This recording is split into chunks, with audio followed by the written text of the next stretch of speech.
perfectly aligns with what our series is right now, right? So there are more booklets that have been ordered, so they're on their way. So if you don't have one, just know they're coming. If you're watching online, you can email the office and we will send you one. So the booklet we're using right now for this 5-week series is a booklet put out by Unity called When Peace Feels Far Away.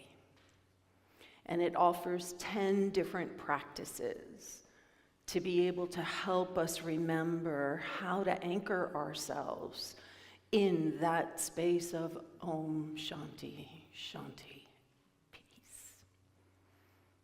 So how we're holding all of this is that it's about a return to center. And what we mean by that is that we're returning to our spiritual grounding, right? We're returning to the place within us that is always steady. Everyone just take a breath of like, woof. You mean there's a place within that's always steady?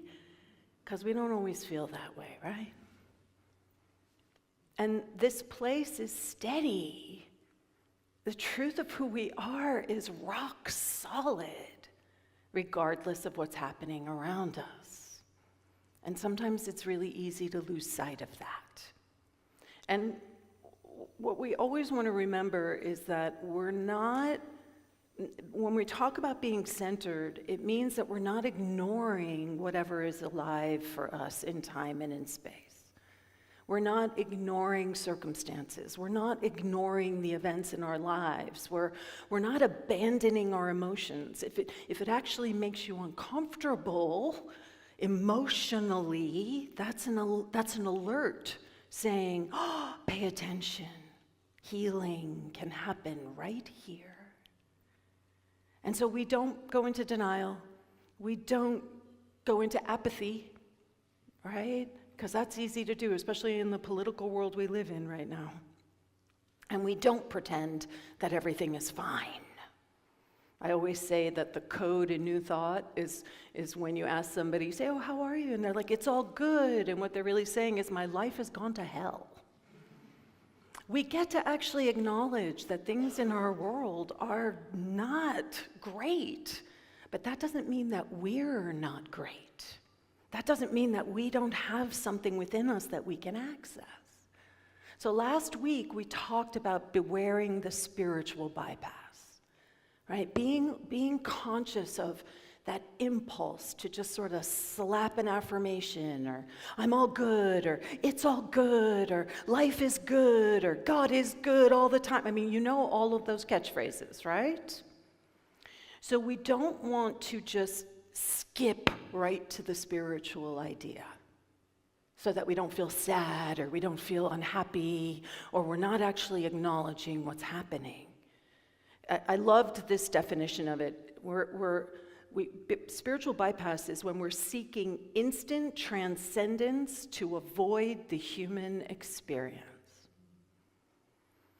And what we know in Unity is that we are 100% human, and we are also 100% divine.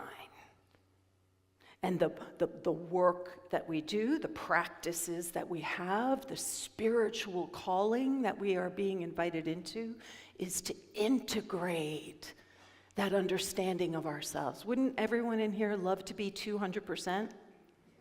Right? Wouldn't that be awesome to be 200% rather than 75 and 25, or right? We want it, the goal, Jesus was 200%. Jesus walked in the world. He didn't sit out somewhere on his cushion. Like, he did sit on his cushion, but then he walked in the world, right? He was out there. His ministry was of the world. And we want to understand that one of the foundational components of our teaching is that words have power.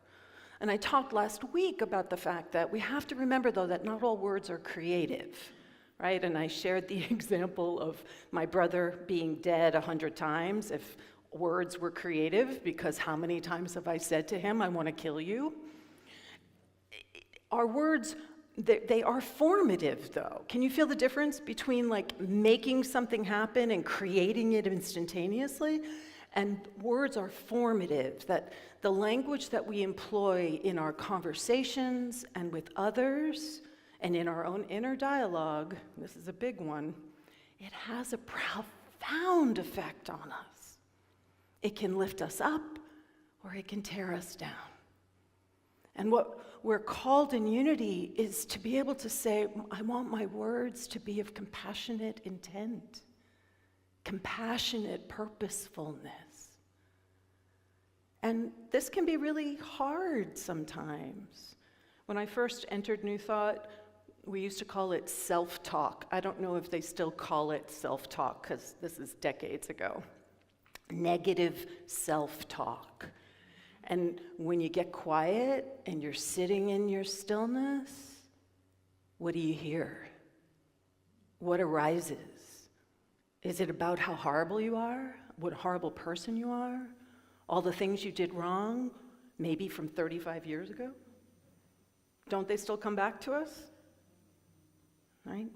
So words do have a formative power that we want to pay attention to because they impact us. So part of what I want to invite all of us into is look for the places where your positive words are out of sync with what you're actually feeling. And give yourself the permission to figure out why. Because that's the spiritual healing. The why is the place where you're invited to heal something. Now, in the booklet, what she shares, what one of the ministers shares, is about how she was doing all this prosperity and abundance work. For years, she was doing prosperity and abundance work, and yet nothing in her life was changing. That's a real clue for all of us out there who feel stuck. That's a clue that there's something within us that's actually holding us back. So she dug into the work a little bit more, and she realized that having grown up the way she did, having all of the stories and the myths and meaning making that we create, everybody in here do meaning making? Y'all should be nodding your heads, because you do. She had this belief that she didn't really need money. All right? I don't really need money. Can you feel how that is sabotaging her ability to be open to prosperity and abundance? Now remember, in unity, we don't just hold that prosperity is about money. Money is like the smallest sliver of it all. Prosperity is every facet of our life overflowing, our relationships, our joy, our creativity, right? But our finances are definitely part of that. But if we're saying, I don't really need money, well, guess what? You don't really need money. So there's no money, because you don't really need it. And as she worked on the healing process of where those words came from, where that belief was, because remember, we talked about this last week. Words in unity is an old understanding of how science worked. So when you read in these things, they say words. I want you to hold that as thoughts, emotions, and beliefs, because that's what's behind our words. All of that energy is what's behind them. So the belief, I don't really need money, was sabotaging her ability to be able to welcome money. And as she worked through that, then all of a sudden a whole new avenue of prosperity opened up for her. So part of what we're the spiritual practice that we're standing in is this witness consciousness. Paying attention. Wake up. Don't go to sleep on the voices in your own mind, in your own heart.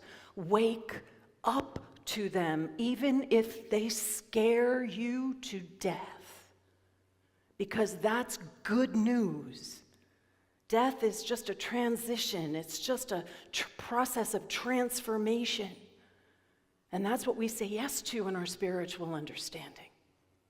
So when you encounter something that's triggering, anybody in here ever have an experience triggering this week? All right. Okay, we're all 100% human, so everybody should be nodding along with me, right? Before you react, before you speak, what happens if you ask yourself these two simple questions? How do I want to contribute to this situation? What words can help improve it?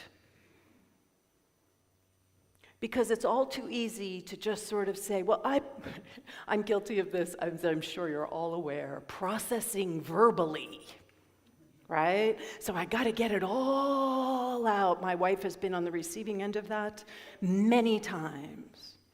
But I am learning that processing verbally from my place of triggering doesn't actually support me to feel a greater sense of peace. How many people in here have ever been like upset and triggered, and you call that friend and you're like, can you believe what they did? And the friend's like, oh my God, I can't believe they did that. And you all just sort of sit there spiraling out. Now there's a part of you that may feel like, oh, that felt good, I'm validated. I'm being seen. My emotional life is being like acknowledged. Is it actually supporting you to live in a place of peace and compassion and love? Now, don't start beating yourself up because you need to process verbally and you kind of have to go, right? But we want to pay attention to it. Is this something I do all the time? Is this like an impulse? Is it just like the first thing I go to? And how can I sit with something that is more deep, more true, and actually more real? Emotions are fleeting. Everybody say that. They don't feel fleeting, do they? They feel like they're going to be with you forever. But your eternal nature, that is unchangeable. That is the constant. That is the center. So, that is inviting us to stay grounded, right? And there are so many ways that we can stay grounded, and I'm sure y'all have a lot of practices, but part of what we're looking at is how do we stay grounded and center ourselves in peace.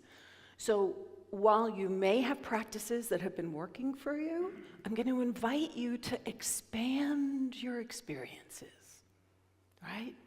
Don't get locked in. Don't get locked in, because sometimes we're locked in because that spiritual practice isn't actually going to help us look at something that makes us uncomfortable.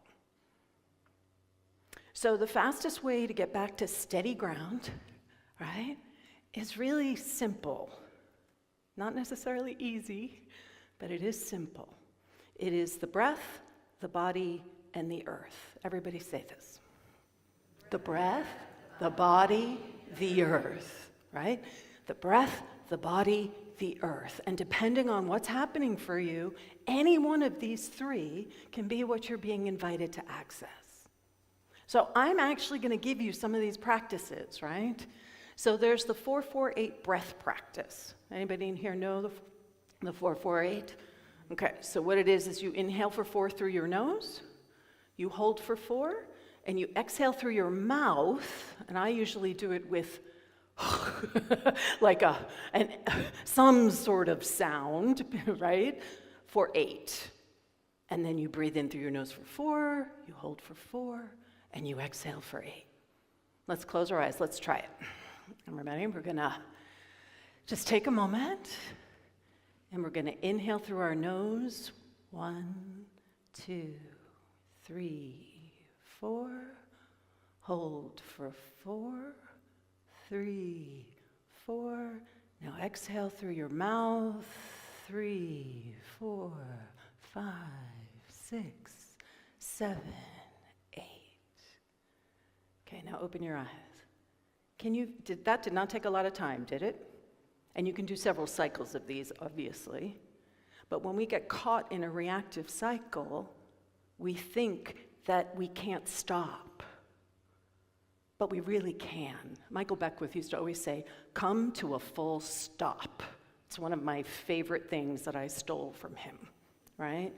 Come to a full stop. Now, I also want to acknowledge that for some of us, sometimes breathing isn't going to help us, right? Breathing can bring us into this part of our body energy-wise, and if our heart is struggling, if we're having a lot of emotions, sometimes breathing actually doesn't calm us down.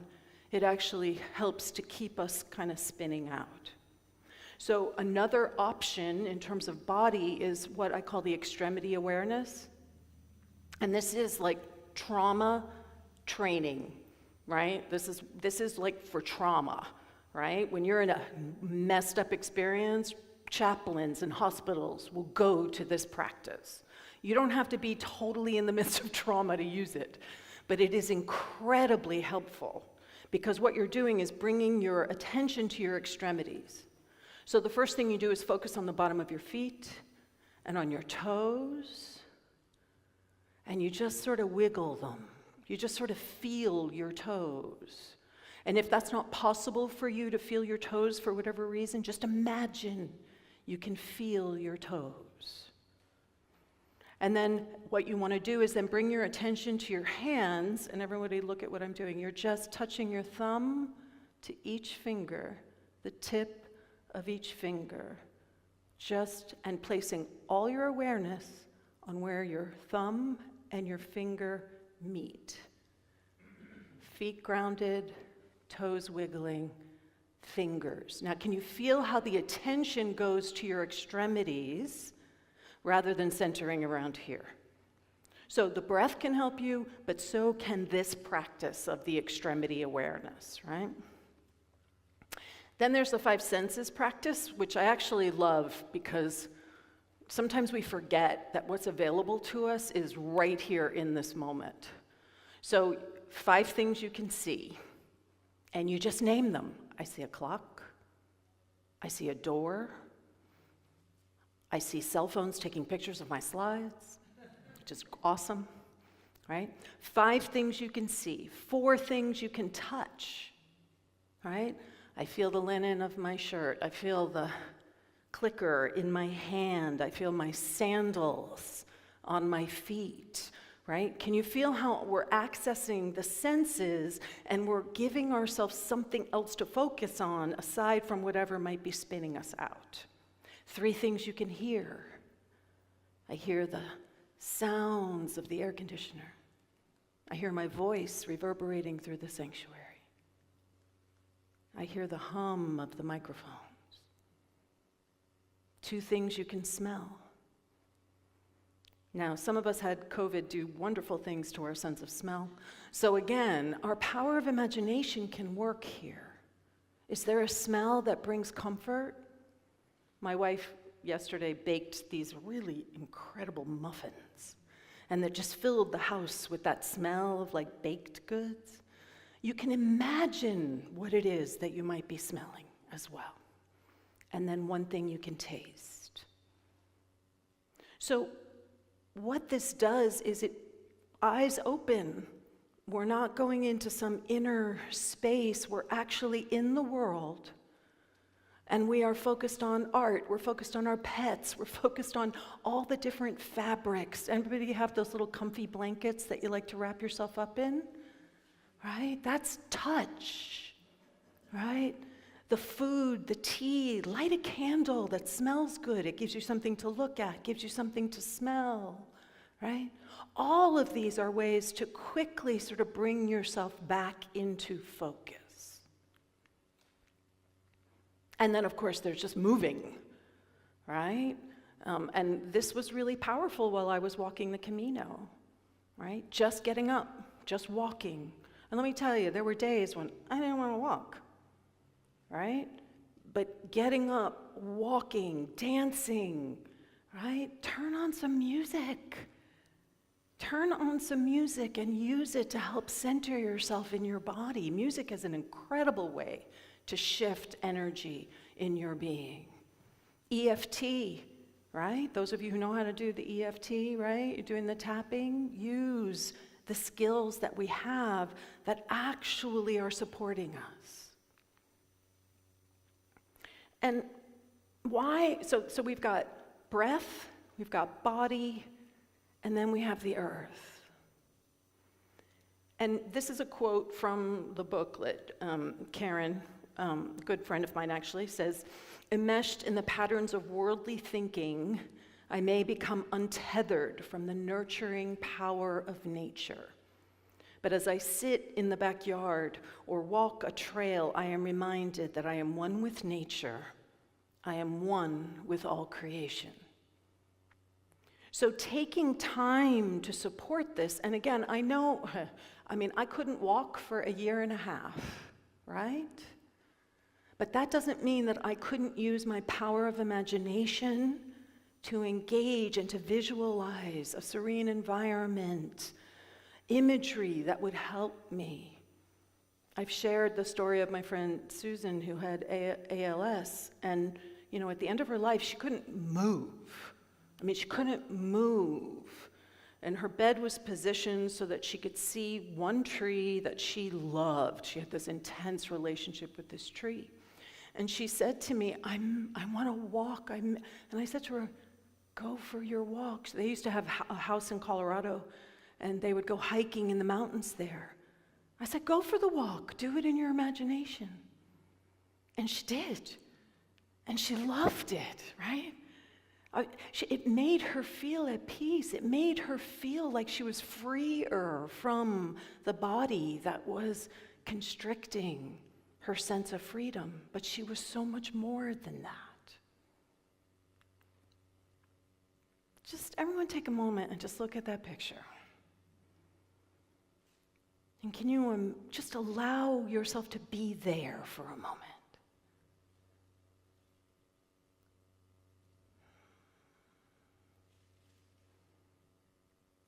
It's that simple, and it can be that quick.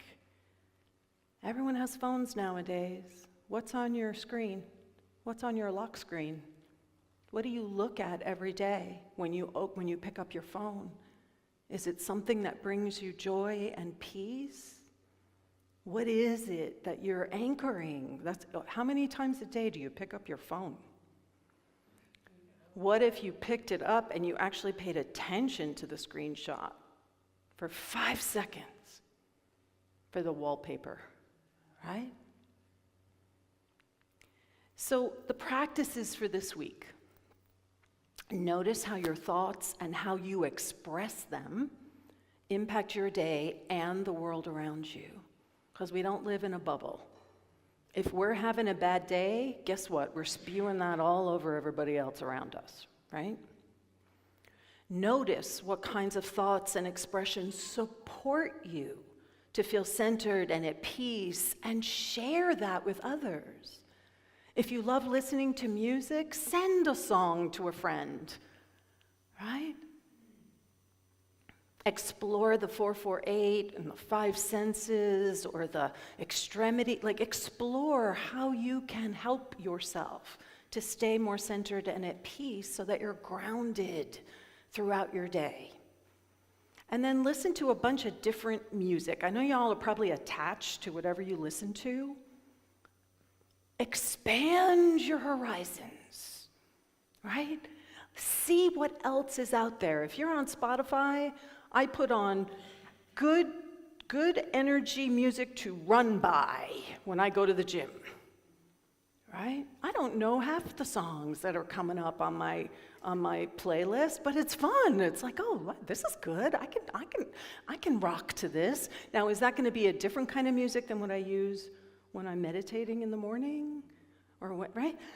Use music to support whatever it is that you need. I like to dance around the house to ABBA, right? Because it just makes me happy. It makes my wife very happy too. She's an ABBA freak. So. And then the last thing is just go for a walk. Go for a walk. And if you can't actually walk, close your eyes and go for a walk.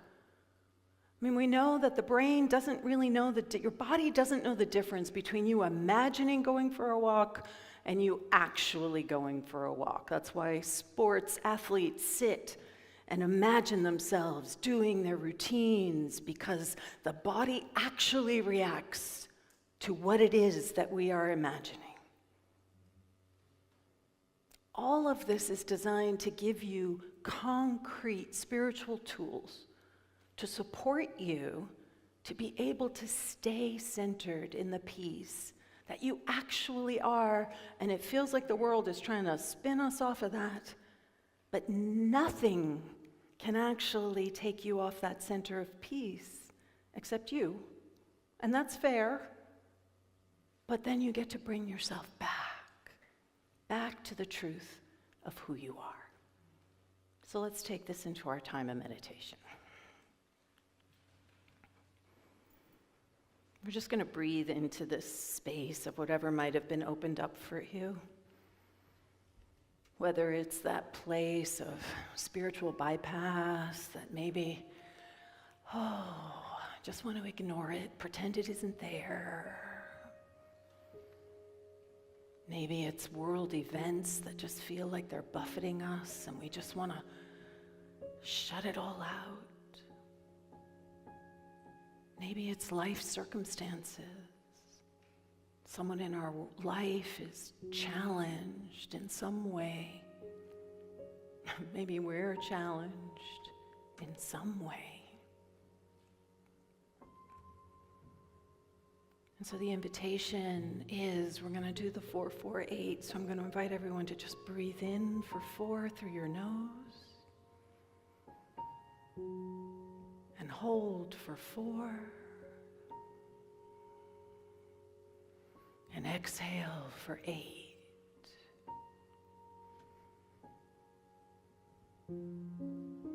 And inhale through your nose for 4. And hold for 4. And exhale for 8.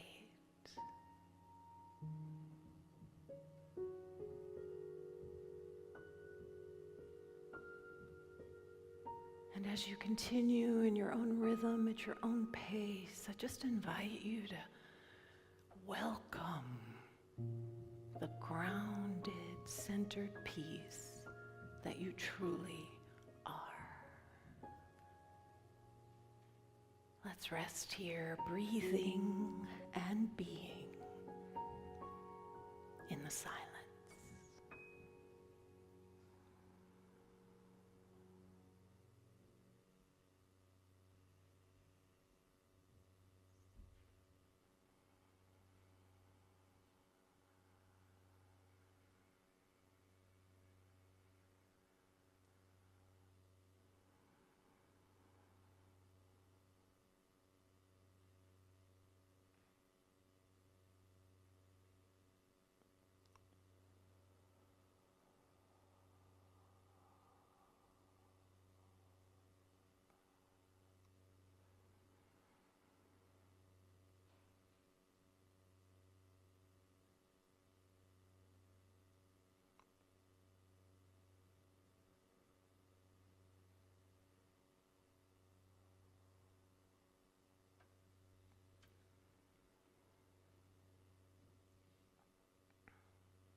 How grateful I am for this opportunity to be still and know, this opportunity to come to a full stop, welcoming the stillness that is our true nature, that is our true name, anchoring the practices that are available to each one of us as we go forth this week, blessed in a blessing, anchored in compassion and love. And so it is. Amen. Ashe.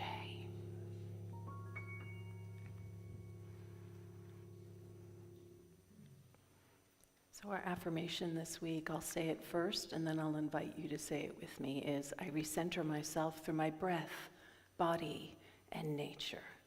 I choose compassionate words to uplift my life and others' experience. Can we know this together, please? I recenter myself through my breath, body, and nature. I choose compassionate words to uplift my life and others' experience. And so it is. Amen.